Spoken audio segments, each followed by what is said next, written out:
जी यकीनन जब भी पाकिस्तान में कोई ऐसा वाक़यात रूनुमा होता है हम उसको कंडेम भी करते हैं और फ्रंट लाइन पर जो है वो काम करते हैं। कुछ लोग जो है वो इतराज़ करते हैं, क्रिटिसाइज़ करते हैं कि इंटरफेथ के लोग कहाँ पर हैं, लेकिन मैं आपको वसूख के साथ कहता हूँ कोई भी वाक़या जो हो चुका है आप उस पर देखें कि यही इंटरफेथ के लोग और दूसरे लोग भी जो हैं वो काम करते हैं और ये वहाँ पर नज़र आते हैं।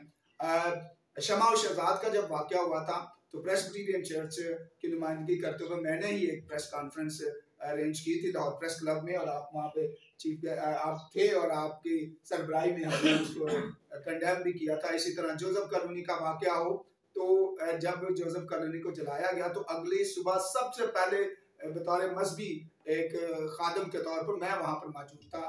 यूहन्नाबाद का वाक़या हो कोई भी, तो मैं नाजरीन को ये बताना चाहता हूँ कि हम लोग जिम्मेदार नहीं होते, लेकिन जब भी कोई मसला होता है ये काम करते हैं, कभी कभार सामने आकर और कभी कभार जो है वो पीछे रहकर जो है वो हुकूमती अहम लोगों के साथ मिलकर जो है वो हम इस वाक़े को रोकने के लिए और वहाँ पे जो लोग मुतासर होते हैं उनकी मदद करने के लिए कुछ ना कुछ करते रहते हैं। और मैं भी नाज़रीन को बताना चाहूँगा बरमला बड़ी खुशी के साथ और अप्रिसिएशन के साथ के रेवरेंड पास्टर अमजद नियामत ये भी इंटरफेथ हार्मनी में पेश होते हैं और जब कोई भी मसला होता है तो हम इकट्ठे होते हैं, हम प्रेस कॉन्फ्रेंस भी करते हैं, हम डेमोन्स्ट्रेशन में भी हिस्सा लेते हैं, हम प्रेस रिलीज भी देते हैं, हम वो इकट्ठे भी होते हैं और इस तरह से आपकी खिदमत भी पास्टर साहब ग्रां कदर है और मैं इसके लिए आपको मुबारकबाद देता हूँ और आपको अप्रिशिएट करता हूँ। जब ये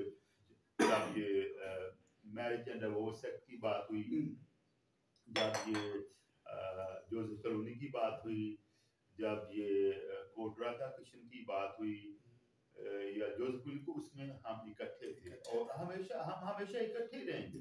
और हम मेरी तो ये सोच है कि हमारी बका बल्कि दुनिया की बका ही इंटरफेथ हार्मनी में, इंटरफेथ डायलॉग में। पाकिस्तान हम अकेले कुछ नहीं कर सकते, जो कि नहीं जी हमारे साथ ये हो गए जी, ठीक है मसाइल हमारे हैं, लेकिन जब तक हम उन मसाइल के हल के लिए मेजॉरिटी को साथ नहीं लेंगे हमारे मसाइल हल नहीं हो सकते। और ना ही फ्रैंकली स्पीकिंग हम में इतनी पावर है कि हम इकट्ठे मिलकर उनका मुकाबला कर सकें और हम उस किस्म के मुकाबले के लिए जाते भी नहीं, लेकिन हम पाकिस्तान में नमक की मानद हैं और यसुम सिंह का तो नमक हो तो दुनिया का नूर हो, तो हमने पाकिस्तान में जमीन का नमक होते हुए दुनिया का नूर होते हुए अपने आप को मनवाना है और अपने इस नमकीन होने का मजा लेना है। तो कई दफा मुझे तो ये दुख भी होता है कि कई लोग बाहर बैठ के यूरोप में या अमेरिका में इतने ज्यादा वो नेगेटिव सोच रखते हैं या कंडमनेशन करते हैं। मेरे ख्याल में उनको भी जरा मॉडरेट होना चाहिए, जो अच्छी चीजें उनको अप्रिशिएट करना चाहिए और ये नहीं कि जैसे हर वक्त हमारे सरों पे गोलियां चल, ऐसी भी बात नहीं है। मैं ये समझता हूँ कि पाकिस्तान में बतौर मसीही मैं अगर मुकाबला तकाबली जायजा लूँ पाकिस्तान का और कई एक दूसरे ममालिक का, मैं उनका नाम नहीं लूँगा, हम उनसे कहीं ज़्यादा बेहतर हैं। देखिए जी पाकिस्तान में हमें आज़ादी है अपने मजहबी तकरीबात करने की, ठीक है ना, पाकिस्तान में आज़ादी है बाइबल मुकद्दस पब्लिश करने की और उनकी तालीम देने की, हमें इजाज़त है सेमिनरियाँ खोलने की, हमें इजाज़त है ऑर्डिनेशंस करने की, फादर पास्टर मुकर्रर करना है या फादर बनाना है, या इस तरह से हम अपनी ऑडियो बनाते हैं, हम अपनी वीडियोस बनाते हैं। यहाँ पे पाकिस्तानियों के पास जो है अपने टीवी चैनल्स हैं, सैटेलाइट चैनल्स हैं, तो ये एक मजहबी आज़ादी का इजहार है और इसमें गवर्नमेंट कहती है कि हम आपकी मजहबी आज़ादी को सलब नहीं होने देगी, हम उसके जिम्मेदार हैं। तो इस लिहाज से ये कई मुल्क ऐसे वहाँ पर चर्च नहीं बना सकते, कई मुल्क ऐसे हैं कि आप वहाँ पे सेमिनरी नहीं खोल सकते, कई मुल्क ऐसे कि आप किसी को ऑर्डेन नहीं कर सकते, कई मुल्क है कि वहाँ पे आप बाइबल मुकद्दस पब्लिश नहीं कर सकते। लेकिन इस लिहाज से मैं कहता हूँ कि हम खुशकिस्मत हो, बल्कि हमें हमें हमें खुशी है कि हम पाकिस्तानी हैं और ये बहुत सारी मुस्बत चीज़ें हैं जो हमारे साथ साथ। देखिए कन्वेंशन कई दफ़ा होती हैं, 60-60 हज़ार 70-70 हज़ार लोग इकट्ठे होते हैं, स्टेजेस में इकट्ठे होते हैं, आप कई मैं मुल्कों के नाम तो आप वहाँ पे मुझे ऐसा प्रोग्राम करवा के नहीं होते। जी, पाकिस्तान चूंकि हमारा वतन है, हमने क्या में पाकिस्तान में अपना कास्टिंग वोट डाला है और ये हमारा मुल्क है। यहाँ पे हालात नशे अफराज का शिकार होते रहते हैं और हम उसका मुकाबला भी करते हैं, क्योंकि खुदा यसुसी ने फरमाया जो मेरे पीछे आना चाहता है वो अपनी खुदी का इनकार करे और अपनी सलीब उठाए। हम सलीब उठाने के लिए तैयार हैं और वफादार भी हैं और खुदा का शुक्र करते हैं कि खुदा ने कलीसिया को यहाँ पर कायम रखा है और हम यहाँ पर खुदा यीशु मसीह के नाम की गवाही देते हैं। और हम शुक्रगुजार हैं इंटरनेशनल पाकिस्तानी मसीही बहन भाइयों के, जो हर मुश्किल वक्त में भी हमारे साथ खड़े होते हैं, हमारी आवाज़ के साथ हम आवाज़ होते हैं और हमारी हकूक़ के हसूल के लिए वो स्ट्रगल करते हैं। सो मिलकर पाकिस्तान में जो लोग हैं वो भी और पाकिस्तान से बाहर हैं, हम उनके शुक्रगुजार हैं। अब मैं फादर जी आपसे, आपके हमारे सामने आपकी चंद लिखी हुई किताबें मौजूद हैं।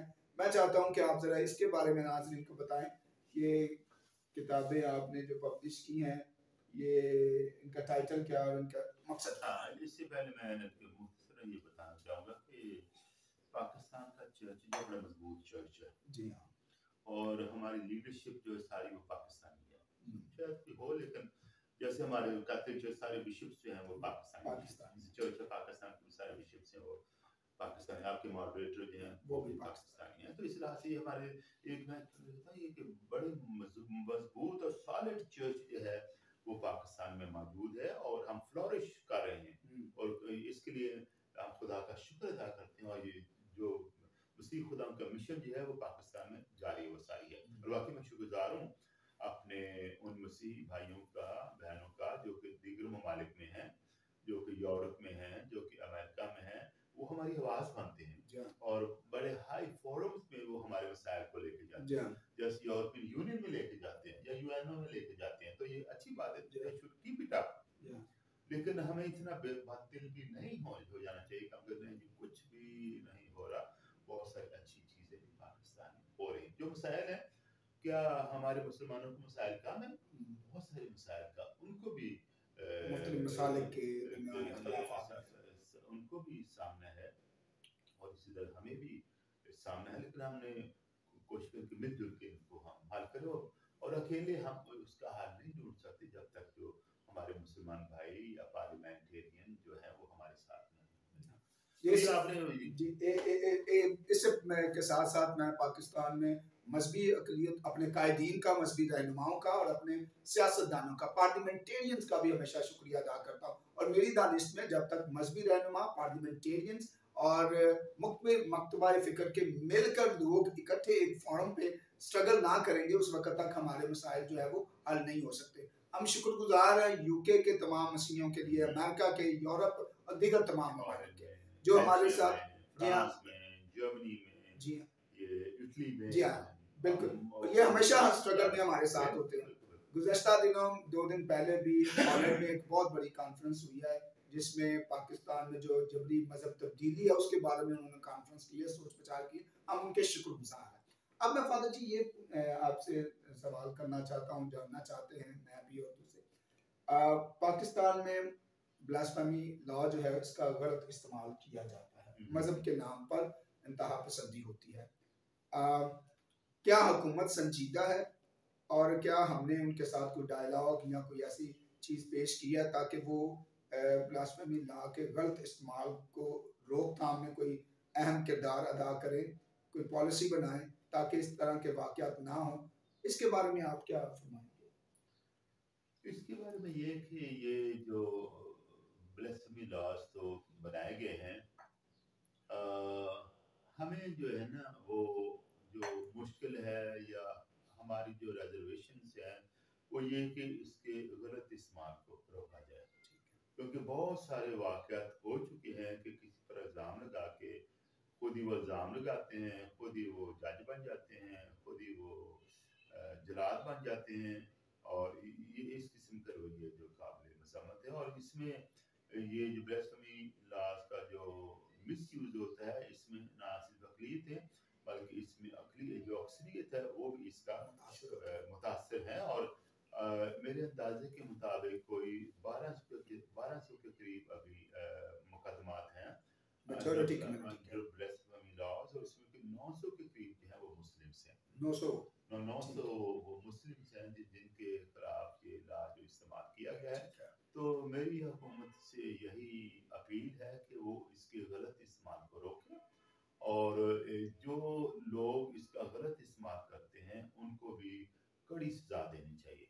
अगर कोई किसी पर गलत इल्ज़ाम लगाता है और पता है कि ये इस कानून के तहत सजाए मौत हो सकती है, तो अगर वो इल्ज़ाम गलत साबित हो जाता है तो जिसने इल्ज़ाम लगाया उसको वही सजा देनी चाहिए। बिल्कुल ठीक, इससे रोकथाम हो सकती हो है। सर, बहुत शुक्रिया जी। फादर जी, अब आप अपनी किताबों के बारे में जरा बताएं। हाँ जी, आप ये जो है ये दिखाएं 4 नाज़रीन को भी। मेरी बुक्स हैं। एक पहली किताब the Christian Muslim dialogue in Pakistan, ये मैंने किताब लिखी, और इस किताब में मेरे इंटरव्यूज हैं और मेरी कमेंट्रीज हैं, और इंटरफेथ डायलॉग के हवाले से हैं, ह्यूमन राइट्स के हवाले से हैं, स्टेटस ऑफ माइनॉरिटीज इन पाकिस्तान उसके हवाले से है, और ये पब्लिश हुई थी 95 में। और उसके बाद ये है पाथ ऑफ लव, ये एक और मेरी इंग्लिश की किताब है, और इसमें भी मेरे आर्टिकल्स हैं, इंटरव्यूज हैं, और दूसरे जो आलमी शोहरत याफ्ता चांदेक जो है स्कॉलर्स हैं उन्होंने मेरी खिदमत के बारे में लिखा है, और ये किताब का हिस्सा है। और इस किताब की रूनमाई जो है वो यूएनओ में भी हो चुकी है, और ये 30 मुल्कों में ये किताब जो जा चुकी है, और ये खुदा का शुक्र है कि मैं ये मेरा कंट्रीब्यूशन है to the church in Pakistan and to the world and all those who working for interfaith harmony and peace. इसमें मैंने पापाया आज़म की बहुत सारी स्टेटमेंट्स दी हैं, और दीगर जो लीडर्स हैं जो इंटरफेथ हार्मनी को प्रमोट कर रहे हैं उनके भी, और उनको मैंने अप्रिशिएट किया है, जैसे जॉर्डन के जो किंग अब्दुल्ला सानी, उनका भी खास तौर मैंने जिक्र किया है, और यूनाइटेड नेशंस का जिक्र किया है, इंटरफेथ हार्मनी पीस के काम कर रहे हैं। और 2 किताबें जो हैं वो मेरी उर्दू में हैं, ताकि वो हमारे पाकिस्तानी जो कि उर्दू ही जानते हैं समझते हैं, तो ये जो मेरी वो किताबें हैं, एक मोहब्बत का रास्ता और एक पाकिस्तान में मसीही मुस्लिम मुकालमा, तो ये इसका बैक कवर है। और इसमें भी मेरे दोस्त जो मौलाना अब्दुल आज़ाद हैं उनकी भी फोटो है लगी हुई है, और मौलाना अब्दुल आज़ाद और मैं, मौलाना अब्दुल आज़ाद जो कि बादशाह के खतीब हैं, हम बहुत सारे मुल्कों में इकट्ठे गए हैं, अमेरिका में, ब्राज़ील में, ये जर्मनी में, इटली में, फ्रांस में, साउथ कोरिया में, जापान में। तो ये हमारी बहुत बहुत अच्छी दोस्ती है, और हम भाइयों की तरह हैं, और बहुत एहतराम करते हैं, और भरपूर तरीके से एक दूसरे को सपोर्ट करते हैं इंटरफेथ हार्मनी पीस के लिए। और मौलाना अब्दुल आज़ाद की इसमें बहुत गिरां कदर खिदमत है, और वो अब भी बड़े जोशो खरोश के साथ इसमें जो सफ़े अव्वल के जो लीडर उनमें वो शामिल है, मौलाना अब्दुल आज़ाद। तो इसके ये हमारी खिदमत है। नाजरीन, फादर जी की खिदमत के बारे में आपने जाना। बेशुमार ममालिक से और पाकिस्तान में मुख्तलिफ लोगों ने इनकी खिदमत को खराज तहसीन पेश करने के लिए सर्टिफिकेट्स और शील्ड अवार्ड भी दे रखे हैं, और मैं थोड़ी देर के बाद पीस सेंटर के अंदर जाके उनको भी आपको दिखाऊंगा कि इनको खिदमत के सिले में कहाँ कहाँ से जो है वो अवार्ड मिले हैं। अब मैं आखिर में फादर जी आपसे ये गुजारिश करूंगा कि आप पाकिस्तानी कौम को क्या पैगाम देना चाहते हैं, बिलखुसूस पाकिस्तानी मसीही कौम के लिए क्या पैगाम है आपके पास? जो आपने अवार्ड्स की बात की है, तो मैंने तो कभी सोचा भी नहीं था कि इतने अवार्ड्स मुझे मिलेंगे, लेकिन ये खुदा का करम है, और रिकग्नाइज किया गया है मेरे इस इंटरफेथ हार्मनी और पीस के प्रोग्राम को, क्रिश्चियन मुस्लिम डायलॉग के प्रोग्राम को मैं बड़ी खुशी के साथ आपको बताता हूँ, और नाज़रीन को, कि मुझे 5 बड़े-आज़म से इन अवार्ड्स मिल चुके हैं। बड़े-आज़म एशिया से, बड़े-आज़म यूरोप से, और अमेरिका से, लातीनी अमेरिका से, और अफ्रीका से, और अवार्ड की तादाद अभी 100 से ज़्यादा हो चुकी है। गुज़श्ता दिनों 2 दिन पहले ही मुझे गवर्नर हाउस में भी अवार्ड मिला, और वो प्रोग्राम जो है वो गवर्नमेंट ऑफ पाकिस्तान और स्विट्ज़रलैंड की एम्बेसी उसने जो है वो ऑर्गेनाइज किया था। उससे पहले जो सदर पाकिस्तान डॉक्टर आरिफ अलवी, उनके हाथों से भी मुझे अवार्ड मिल चुका है, नूरुल्लाह कादरी के हाथों से अवार्ड मिल चुका है, और गवर्नर पंजाब के हाथों से भी अवार्ड मुझे मिल चुके हैं नेशनली और इंटरनेशनली भी। तो मैं इसके लिए मैं शुक्रगुजार हूँ कि जिन्होंने मेरी इस खिदमत को कदर की निगाह से देखे है और अप्रिसिएशन के तौर पर सर्टिफिकेट भी दिए हैं और अवार्ड्स भी दिए हैं नेशनली और इंटरनेशनली।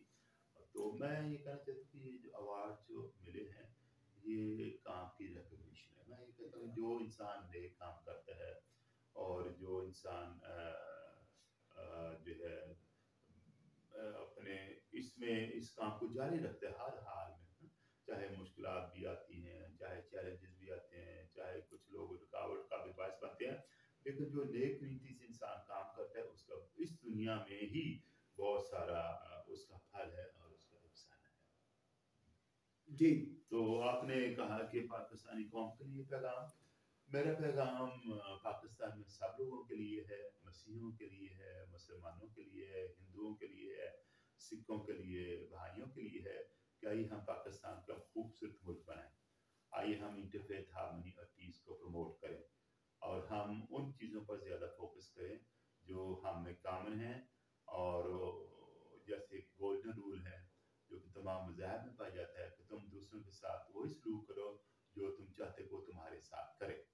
ये मसीह खुदा का भी फरमान है और ये मत्ती की इंजील में हम पढ़ सकते हैं, उसके 7वें बाब में और उसकी 12वीं आयत में।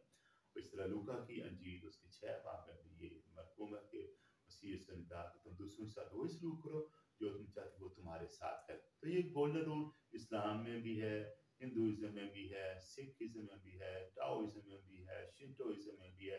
तो मेरा पैगाम यही कि हम इस गोल्डन रूल को अपनाएं और हम अमन की शमा को जलाएं और हम मुस्लिम मज़ाहिब के मबैन मोहब्बत रवादारी के पुल जो हैं वो बांधें। जी बहुत शुक्रिया नाजरीन, आपने आज बहुत बड़ी शख्सियत का इंटरव्यू हमने किया है और आप हमारे साथ देख रहे हैं।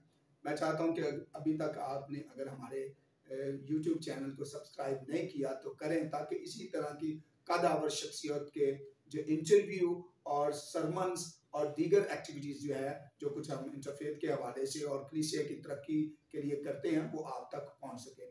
आखिर में फादर जी, मैं आपका दिल की गहराइयों से शुक्रिया अदा करता हूं कि आपने अपना कीमती वक्त दिया, अपनी खिदमत के बारे में बताया। यकीनन ये मेरे लिए भी फ़ख्र और एजाज़ की बात है और नाजरीन भी जब इसको सुनेंगे तो उनके लिए भी ये बरकत और एजाज़ की बात होगी। मेरी दुआ है खुदा आपको इसी तरह पूरी दुनिया में इंटरफेथ पीस एंड हारमनी के लिए और पाकिस्तान के मुस्बत चेहरे को रोशन करने के लिए पूरी दुनिया में कसरत के साथ इस्तेमाल करें। आपका बहुत शुक्रिया। Thank you. मैं आपका भी बेहद शुक्रगुजार हूँ, आप यहाँ पर आए और ये इंटरव्यू दिया। मैं आपसे दरख्वास्त करूँगा मुझे अपनी दुआ में याद रखें और नाजरीन उनसे भी मेरी अपील है कि आप मेरे लिए दुआ करते रहा करें, मैं भी आपके लिए दुआ करता हूँ। Thank you very much. Thank you. God bless you. जी, मैं इस वक्त पीस सेंटर में मौजूद हूँ और आपको इस पीस सेंटर का जो है वो दिखाते हैं और इसके फाउंडर जो हैं वो इज़्ज़त माफ़ फादर डॉक्टर जेम्स चन्नन साहब हैं और हम इसका विज़िट आपको करवाते हैं।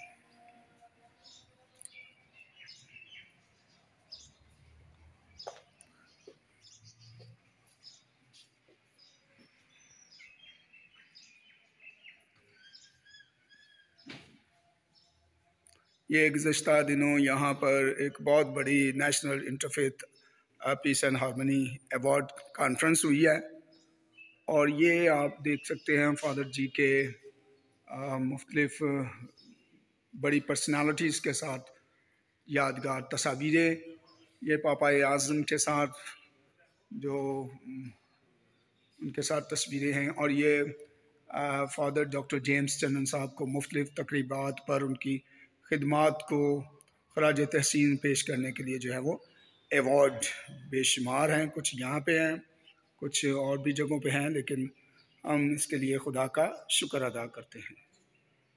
ये उनको कुछ सर्टिफिकेट्स वगैरह भी मिले हैं ये एक बहुत ही हिस्टोरिकल पिक्चर्स जो है वो आपको मैं दिखाना चाहता हूँ।